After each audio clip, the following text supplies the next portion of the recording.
मोहिती की अमृत ध्यान साधना प्रभात सत्संग में आप सभी साधक साधिकाओं का, उपासक उपासिकाओं का हार्दिक स्वागत।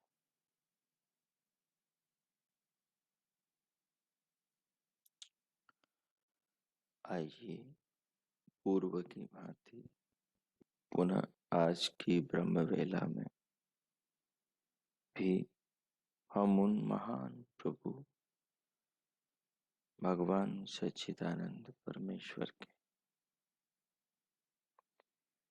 अनंत गुणों का गान करते हुए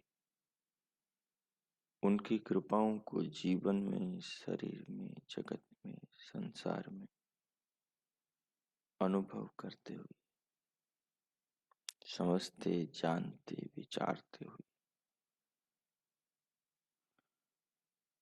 अपने हृदय को पावन करे, अपनी आत्मा को परमात्मा से जोड़े, अंतकरण को शुद्ध करे, चित्त को संस्कारित करे। प्रभु जीवन के परम आधार हैं। जगत में जो भी कुछ है सब प्रभु का है। हमारा सब कुछ प्रभु का है। हम उनके ज्ञान के अनुरूप जीवन को जीने और इस जीवन का चिंतन करने का प्रयास करें, ताकि हमारे अंदर प्रभु की भक्ति के संस्कार हो, प्रभु को प्राप्त करने की लालसा, अभिप्सा, चाह हो। सारा हमारा जीवन, पूरा हमारा व्यक्तित्व प्रभु कृपा से चल रहा है। जो भी संसार में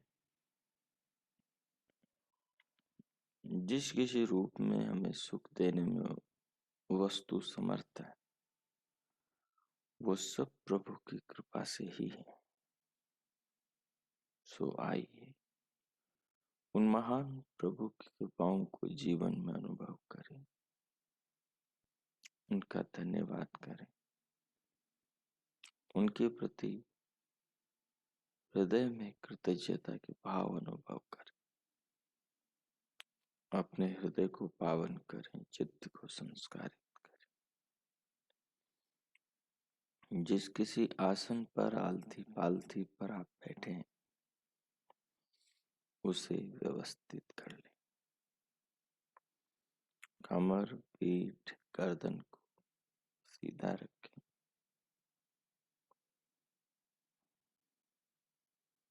परंतु सहज रखें। दोनों हथेलियों को गोद में रखें।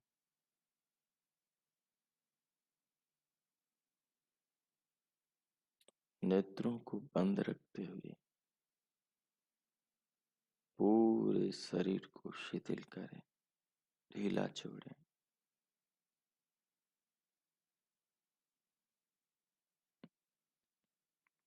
अनुभव करें।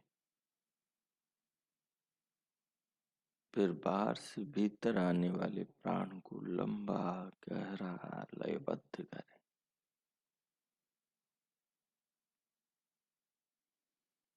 धीरे धीरे श्वास को लेते हुए अनुभव करें। श्वास के साथ साथ पूरे शरीर को, सिर से पांव तक की देह को अनुभव करें।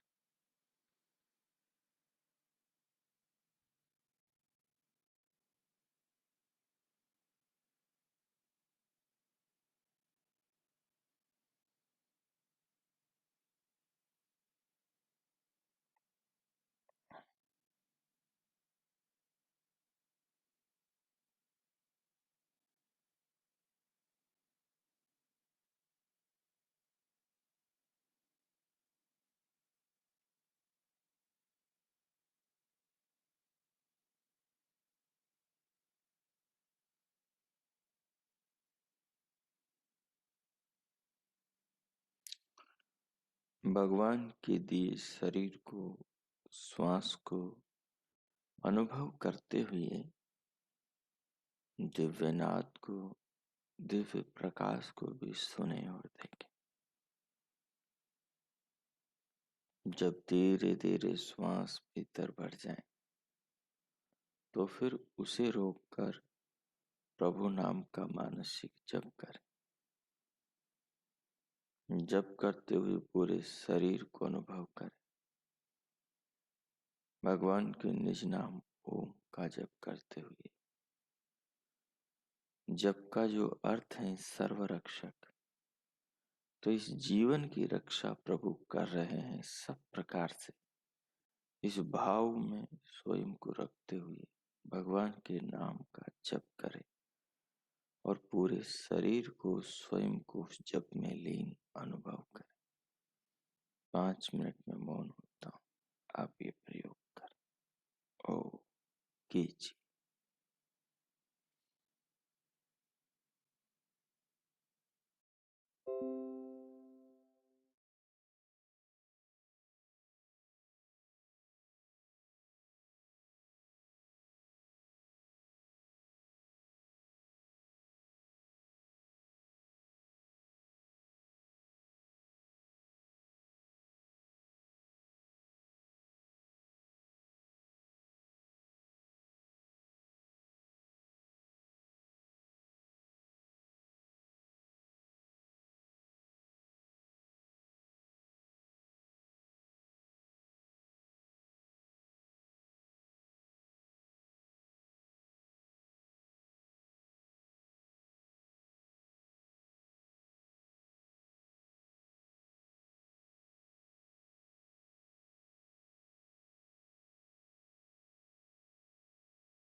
हो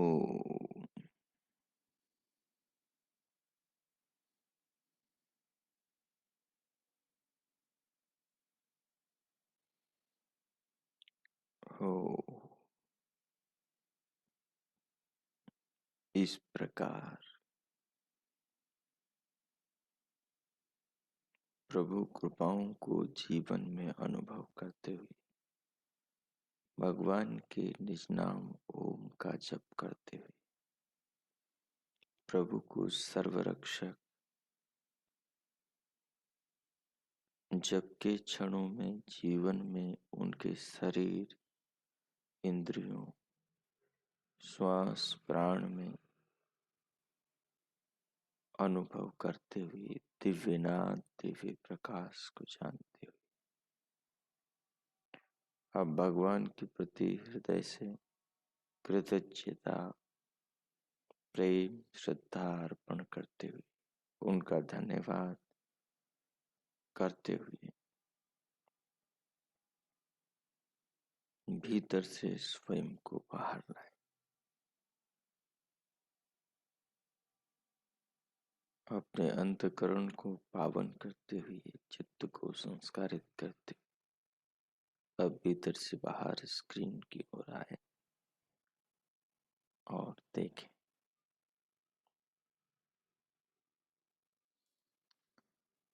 पीछे से हमारा श्वेता स्वतर उपनिषद चला आ रहा है जिसमें हम प्रथम अध्याय के चौथे श्लोक पर जिसके अंदर ब्रह्म चक्र का इस ब्रह्मांड की व्यवस्था का इसके भीतर जो हो रहा है उसका चिंतन कर रहे हैं कि जगत में जो जीवन है वो जीवन किन किन चीजों में बंधा हुआ है, उस जीवन से कौन कौन से सिद्धांत कौन कौन सी चीजें कौन कौन सी व्यवस्था कौन कौन से नियम जुड़े हुए हैं। जो तीनों पदार्थ हैं परमात्मा प्रकृति और आत्मा उनका वास्तविक स्वरूप क्या है, उनके कार्य उनके स्वभाव उनके उद्देश्य क्या है। तो इन तीनों तत्वों को त्रेतपात को श्वेता स्वतर ऋषि ब्रह्मचक्र के रूप में स्पष्ट कर रहे हैं। तो पीछे हम तुष्टि दोष पर विचार कर रहे थे। 9 तुष्टियों में से हम 4 तुष्टियों पर विचार कर चुके। आज हम 5वीं तुष्टि पर विचार करें। तो देखिए विषयों के उपभोग अथवा भोग्य पदार्थों की प्राप्ति में असमर्थ होना और फिर भी संतुष्ट रहना ये भी एक प्रकार की तुष्टि है। विषयों के उपभोग अथवा भोग्य पदार्थों की प्राप्ति में किसी आदमी के शरीर का कोई अंग विकृत हो गया तो अब वो उस अंग से भोगने लायक जो विषय है उनको नहीं भोग सकता। जैसे कोई बहरा हो गया, अब वो किसी की आवाज से जो सुनने से रस मिलता है सुख मिलता है, संगीत से पक्षियों के कलरव से झरनों की नाद से नदियों के कल कल के संगीत से वीणा से किसी के गान से उस सुख को नहीं ले सकता। किसी आदमी की जिह्वा का स्वाद चला गया, रसना इंद्रिय खराब हो गई या रोग के कारण, तो जब तक उसका उस इंद्रिय की शक्ति नहीं आ जाती तब तक वो आदमी कुछ भी खाएगा पिएगा उसको सुख नहीं मिलेगा, कोई अनुभव नहीं होगा। कि चीज खट्टी है, मीठी है, कड़वी है, चरपरी है कि क्या है। वैसे नेत्र इंद्रिय है, ये तो इंद्रियां हैं।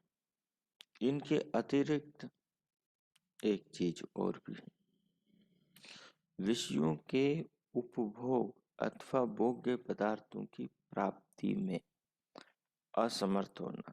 शरीर का सामर्थ्य नहीं है किसी भोग को पाने का, लेकिन उस भोग के प्रति लालसा मन में बहुत है,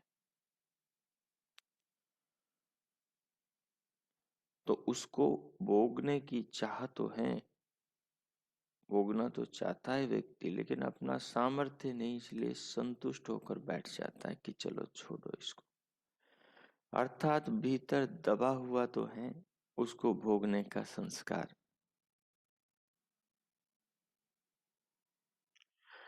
लेकिन सामर्थ्य शक्ति के न होने के कारण अपने सामर्थ्य को न बढ़ाना और संतुष्ट होकर बैठे रहना, इसको तुष्टि नाम का दोष कहते हैं। मान के चलो कोई राजा है, राजा अपनी सेना नहीं बढ़ा रहा सामने वाले शत्रु राजा से लड़ने के लिए, अपनी जो सेना है उस सेना को वो आपस में तैयार नहीं कर रहा, उनका आपस में कुश्ती करवा के, उनके यंत्रों का परीक्षण करवा के, उनकी कलाओं का पॉलिश करवा करके उनका परीक्षण नहीं कर रहा, तो उसकी सेनाएं धीरे धीरे कमजोर होती चली जाएंगी, खाएंगे पिएंगे और लोग भैंसे की तरह होते हुए चले जाएंगे और युद्ध के मैदान में बराबर करिश्मा नहीं दिखा पाएंगे, चमत्कार नहीं दिखा पाएंगे, क्योंकि तंदुरुस्ती नहीं रहेगी। खा खा कर जब मोटे हो जाएंगे और अभ्यास छूट जाएगा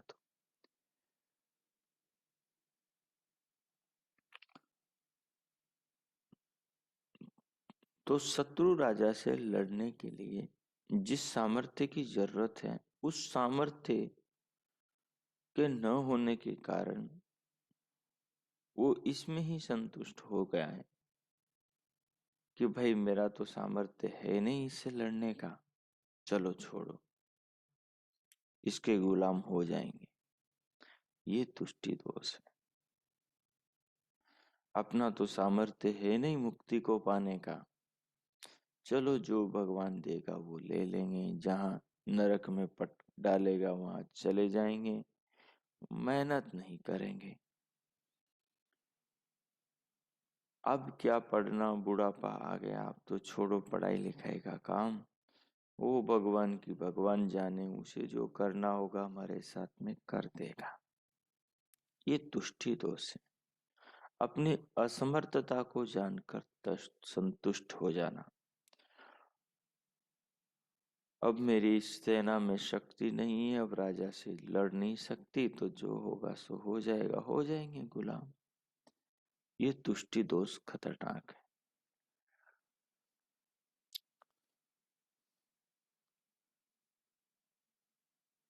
अगर सामर्थ्य नहीं है सेना में, तो उनमें सामर्थ्य, वीरता, उनमें भाव, अपनी भूमि को, अपनी मातृभूमि की रक्षा के लिए समर्पण, उत्साह भरा जाए, जोरदार भाषण दिए जाएं जिनसे उनके रक्त के अंदर मातृभूमि की रक्षा के लिए उबाल उठे और उनके तन मन के अंदर जुनून सवार हो उठे और वो रक्षा के लिए अपने आप को समर्थ अनुभव करे, तो फिर युद्ध होगा और जीत होगी। लेकिन जो राजा ही गिरा पड़ा हो, जिसके राजा के ही मन में हीन भाव या बुद्धि विवेक नहीं हो, तो वो फिर कैसे। तो ये है कि असमर्थ होने पर संतुष्ट होकर बैठ जाना कि जो होगा सो देखा जाएगा, ये गलत है। कई विद्यार्थी, परीक्षा सामने आ रही है, अब जब थोड़े से के दिन रह गए, फिर चिंता करके ये सोचते हैं कि अब क्या होगा, अब इतने से दिनों में क्या पढ़ाई होगी, चलो छोड़ो, होगा सो देखा जाएगा,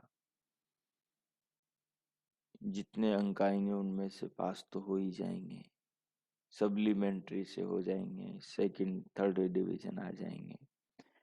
ये तुष्टि दोष है।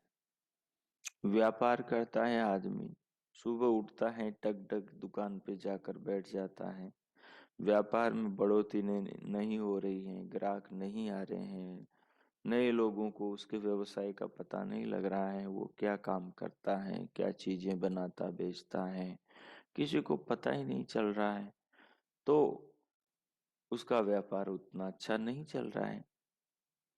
तो उसको किसी न किसी भरोसे के साथ जोड़कर, भाग्य के साथ में जोड़ करके, तकदीर के, काल के साथ में जोड़ करके संतुष्ट होकर बैठ जाता है, मेरी तकदीर में यही लिखा हुआ है। ये दोष है। उस अपने असमर्थता को वो आगे बढ़ाए, उसका नाश करे। जैसे ही उसका सामर्थ्य बढ़ेगा, वैसे ही लोग उससे मिलने भी आएंगे, लोग उसको जानेंगे, लोग उसके व्यापार को भी आगे बढ़ाएंगे। तो इसलिए साधना के क्षेत्र में भी व्यक्ति को यही करना है। अपनी असमर्थता को देखकर आदमी संतुष्ट होकर हम तो गायत्री का ही जाप कर लेंगे, अब वेद पढ़कर क्या करेंगे, अब हमसे वेद पढ़ा नहीं जाता, अब व्याकरण दर्शन क्या पढ़ेंगे, अब हम तो स्वाध्याय कर लेंगे, अब हम तो सुबह शाम संध्या कर लेते हैं, उसी से अपना काम चला लेंगे, भगवान को मुक्ति देनी होगी तो दे देगा। ये सब तुष्टि दोष के अंदर आता है और ये खतरनाक है। ये खतरनाक है। जो उत्साहित होकर, एक सज्जन थे जो फौज से रिटायर होकर आए, शायद, हाँ, पंडित क्षेमकरण दास जी थे। अब फौज से रिटायर होकर आए तो शायद वो 60 साल के आसपास होंगे। उसके बाद उन्होंने व्याकरण पढ़ा, उसके बाद उन्होंने सारा चिंतन मनन किया, स्वाध्याय साधना करे और अंत में वेद भाष्य कर दिया, जिसको हम पढ़ते हैं अभी। तो उत्साह सबसे बड़ी चीज है। उत्साह से सामर्थ्य व्यक्ति का बढ़ता है, मेहनत से व्यक्ति का सामर्थ्य बढ़ता है। जो ठान लेता है कि मुझे इस जीवन में कुछ करना है, वो बहुत कुछ कर जाता है। लेकिन ठानने से कुछ नहीं होता। जो ठाना है उसको पूरा करने के लिए जब वो समर्पित हो जाता है, जब काम में अपने आप को युक्त कर देता है, तो फिर वो कार्य करते हुए सफल हो जाता है। तो वो फिर तुष्टि दोष को लांघ जाता है। और यदि वो अपने असमर्थता को ही सौभाग्य या असमर्थता को ही वो मानकर बैठ जाएं कि यही स्थिति है मेरी, तो इसके आगे की नहीं है, तो फिर ये तुष्टि दोष में आ जाएगा और वो जीवन में सफल नहीं होगा। तो इसको अपने जीवन में, विद्या में, पारिवारिक सामर्थ्य में, सभी चीजों के साथ में जोड़कर देखना है।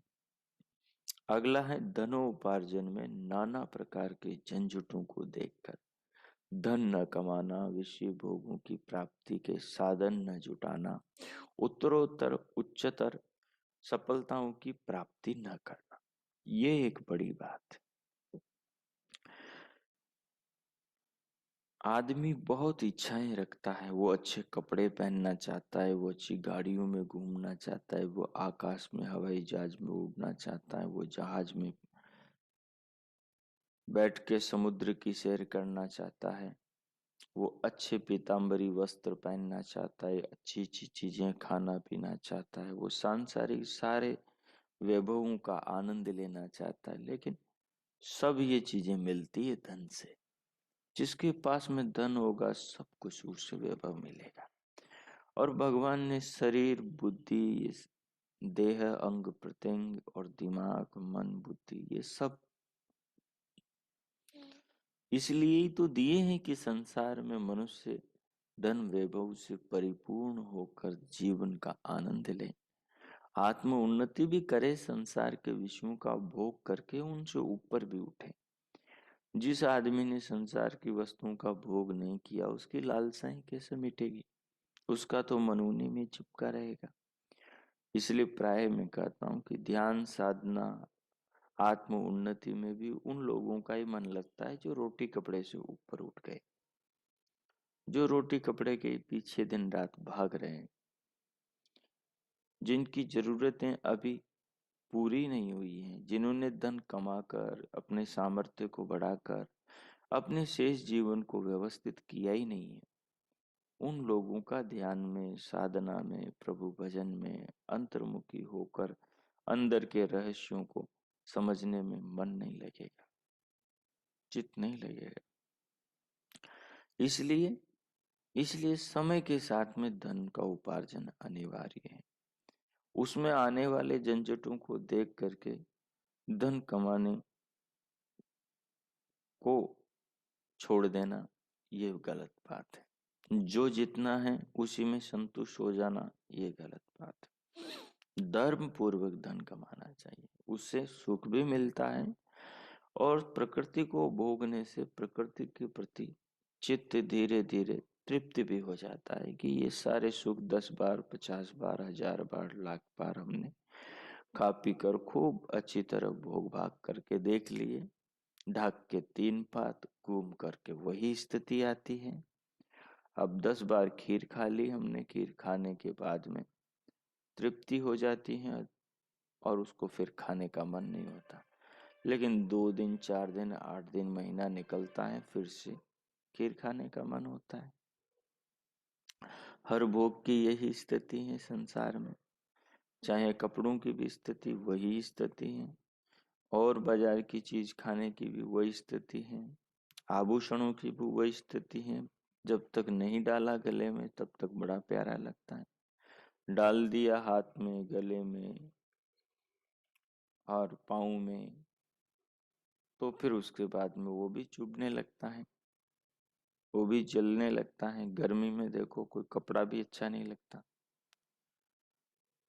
तो जब मनुष्य इन सारी बातों पर विचार करता है, सोचता है, इन सारे विषयों को वो प्राप्त करता है, इनका भोग करता है, ज्ञान की आंखों से इनको भोग कर चख चखा पी कर वो भोग करके देखता है और वो समझ जाता है कि इन विषयों की ये स्थिति है, ये तुझे इतना ही सुखी कर सकते हैं, बस हमेशा के लिए तृप्त नहीं कर सकते।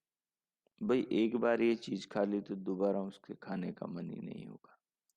एक बार ये कपड़ा पहन लिया तो दोबारा कपड़ा पहनने का मन ही नहीं होगा। एक बार आभूषण पहन लिए तो दोबारा आभूषणों का मन होगा नहीं होगा। ठीक। तो इस प्रकार से इस चीज को सब जगह ले जाएंगे, धन के रूप में ले जाएंगे, वस्तुओं के रूप में ले जाएंगे, मकान भवन के रूप में, हाँ आभूषण के रूप में, व्यवसाय के रूप में, सब जगह घटाएंगे और स्त्री पुरुष के सुख के ऊपर भी इसको घटा लेंगे, संतति सुख के ऊपर भी इसको घटा लेंगे। तो सब जगह इसको घटा कर देखेंगे कि इन सब चीजों के जो भोग है, इन भोगों से जब आदमी भोग लेता है और इनको विवेक पूर्वक भोगता है तो फिर उसकी बुद्धि के अंदर लाइट चलती है और उसके बातें सब समझ में आती है कि तुम इसी चीज को 1000 बार भोगोगे, 2000 बार भोगोगे तो वही समान स्थिति रहेगी। जब स्थिति वही समान ही रहनी है तो ठीक है, फिर इसको छोड़ा जाए, इसको छोड़ा जाए, इससे ऊपर उठा जाए, खाने पीने के पीछे ही दिन रात न लगा जाए। वो विवेक पूर्वक पदार्थों के स्वरूप को, स्वभाव को, उनके गुणों को जान करके जो व्यक्ति ऊपर उठता है वो लौट कर उधर नहीं जाता है। लेकिन जिसके पास पैसे ही नहीं है तो उसे ये उत्तम सुख मिलेंगे कैसे? पैसे ही नहीं है, उसे आभूषण पहनने को कैसे मिलेंगे, उसे रेशमी कपड़े कैसे पहनने को मिलेंगे, वो यात्राएं कैसे, हवाई यात्राएं करेगा, कैसे वो अच्छी गाड़ियों में घूमेगा, और कैसे वो अच्छी खाने पीने की चीजें और सांसारिक अन्य विषय भोगों के अनुभव करेगा। तो सब धन से मिलता है। इसलिए इसलिए राई की साधना करनी पड़ती है, उसके लिए परिश्रम, उसके लिए अपने आप को योग के काबिल बनाना पड़ता है, प्रतिभावान बनाना पड़ता है, किसी ने किसी क्षेत्र में दक्ष करना होता है। अब जिस व्यक्ति ने अपने आप को योग्य किसी भी क्षेत्र में नहीं बनाया, तो वो फिर इन विषयों को प्राप्त करने के लिए धन नहीं जुटा पाता है। धन नहीं जुटा पाता है तो वो विषयों को भोगने की लालसा उसके अंदर इकट्ठी होती चली जाती है, और इकट्ठी होती चली जाती हैं, वो सब दबी रहती हैं।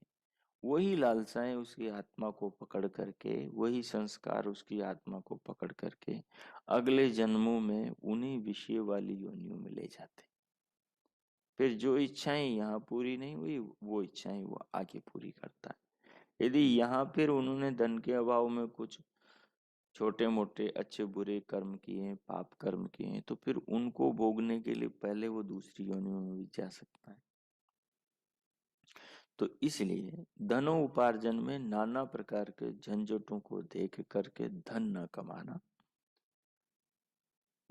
कमाना, इनमें इतने झंझट हैं, चलो छोड़ो धन कमाने के काम को, जो देव योग से संयोग से मिल रहा उसमें संतुष्ट रहो, ये संतुष्टि दोष है। और विषय भोगों की प्राप्ति के साधन न जुटाना, उत्तरोत्तर उच्चतर सफलताओं की प्राप्ति के लिए मेहनत न करना, अपना सामर्थ्य न बढ़ाना, ठीक है, और जो जितना प्राप्त है उसी में संतुष्ट होकर बैठे रहना, ये तुष्टि दोष है। कई लोग तो ऐसे हैं जो ठीक से नहाते धोते भी नहीं है, कपड़े समय पे धोते नहीं है, वो उसी में संतुष्ट हो, फिर धोना पड़ेगा इसको, चलो 2 दिन पहन लेते हैं।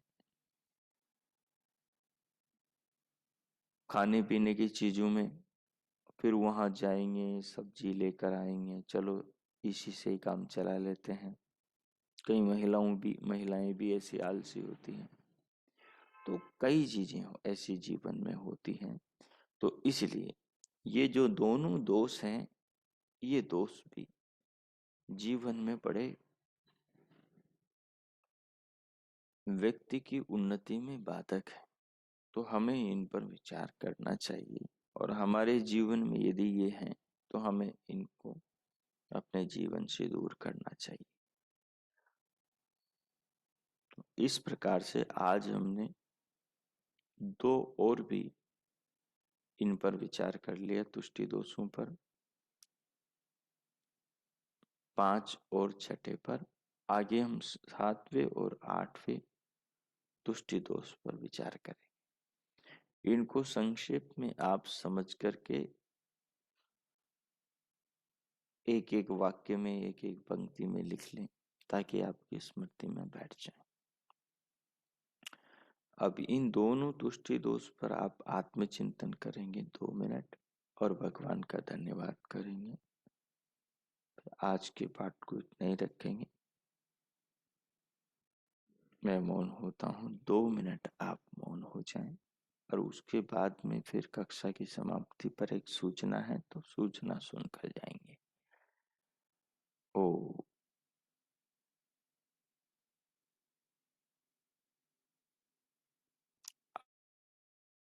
आत्मचिंतन करेंगे और प्रभु का धन्यवाद करेंगे। कीजिए।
ओम।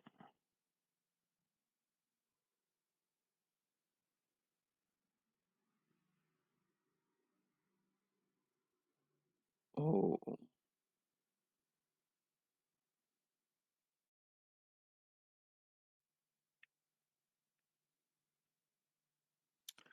इस प्रकार तुष्टि दोष का जीवन में आत्मचिंतन करते हुए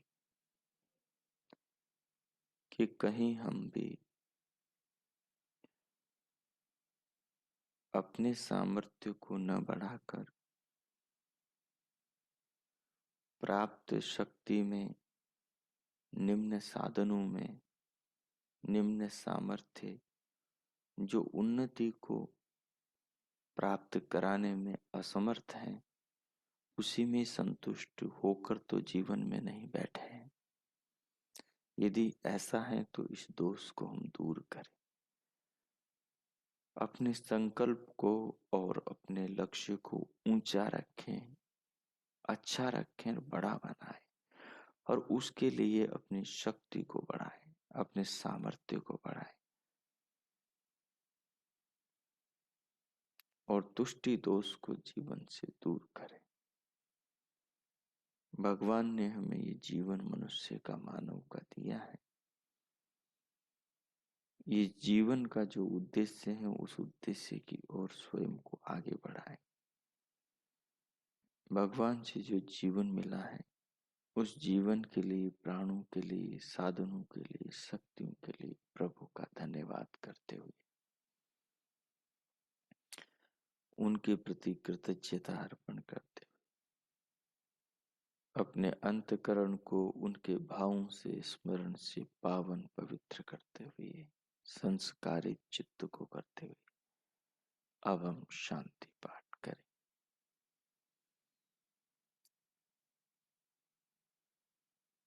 ओम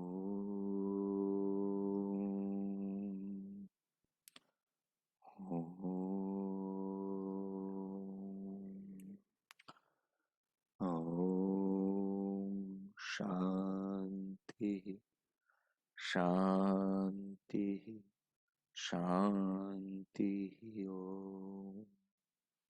ओ आपका आज का दिन शुभ हो, मंगलमय हो। प्रभु से सबके लिए बहुत बहुत मंगल कामनाएं, शुभकामनाएं।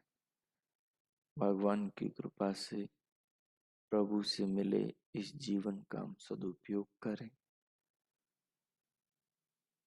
और अपने जीवन को सबके लिए, संसार के लिए, अपने परिवार के लिए, स्वयं के लिए सुखदायक बनाए, उत्तम बनाए, प्रेरणादायक बनाए, जिससे हमारे व्यक्तित्व से हमारी आत्मा की उन्नति हो और संसार समाज का भला हो। इसके लिए भगवान से बहुत बहुत शुभकामनाएं। प्रभु हम पर कृपा बनाए रखें और भगवान से मिले सामर्थ्य का हम भी जीवन में पूर्ण प्रयोग करते रहें। ओ